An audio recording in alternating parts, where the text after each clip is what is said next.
মা হতে চলেছেন দীপিকা পাড়ুকোন। আনুষ্ঠানিক ঘোষণার পর স্বামী রণবীর সিংকে নিয়ে উড়ে গিয়েছিলেন গুজরাতের জামনগরে, কিন্তু মুম্বাইয়ে ফিরতে না ফিরতেই ব্যাগ ভর্তি উপহার পাঠালেন ঋতাভরী চক্রবর্তীকে। অভিনেত্রী সমাজ মাধ্যমের পাতায় সেই উপহারের ছবি পোস্ট করে ধন্যবাদও জানিয়েছেন দীপিকাকে। টলিউডের পাশাপাশি বলিউডেও রীতিমতো যোগাযোগ রয়েছে ঋতাভরীর। গত কয়েক বছরে বেশ কিছু কাজও করেছেন সেখানে।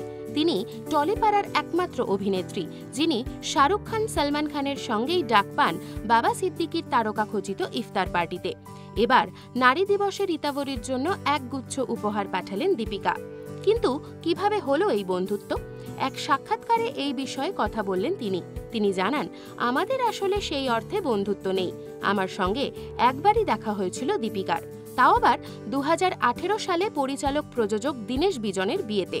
একবারই তখন কথা হয়। তারপর শুক্রবার এমন একটা উপহার পেয়ে ভীষণ খুশি।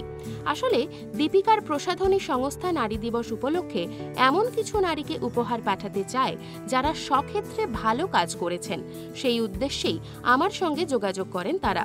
প্রথমে আমি ভেবেছিলাম হয়তো আমার স্টোরিতে ওর প্রসাধনীর বিজ্ঞাপনের জন্য কিছু লিখতে হবে, তবে তেমন কিছুই না। আমি নিজের স্টোরিতে পোস্টটা দিই। আমি ভীষণ খুশি। পাশাপাশি এটাও মনে হচ্ছে দীপিকার মতো এমন একজন তারকাও নতুন প্রজন্মের জন্য ভাবছেন ও তাদের উৎসাহিত করছেন। আসলে অন্য যেসব তারকার এমন প্রসাধনী ব্র্যান্ড রয়েছে তারা হালকা করে এ কথা ছুঁয়ে যান যাতে তাদের প্রচারটা হয়। দীপিকা একেবারেই সেরকম নন। আমি এটাই শিখলাম ওর কাছ থেকে যে সবকিছু জীবনের নিজের লাভের জন্য নয়, অন্যদের উৎসাহ দেওয়াটা বিশালতার লক্ষণ। তবে কি বিশেষ উপহার পেয়েছেন ঋতাভরী জানতে আগ্রহী সকলেই।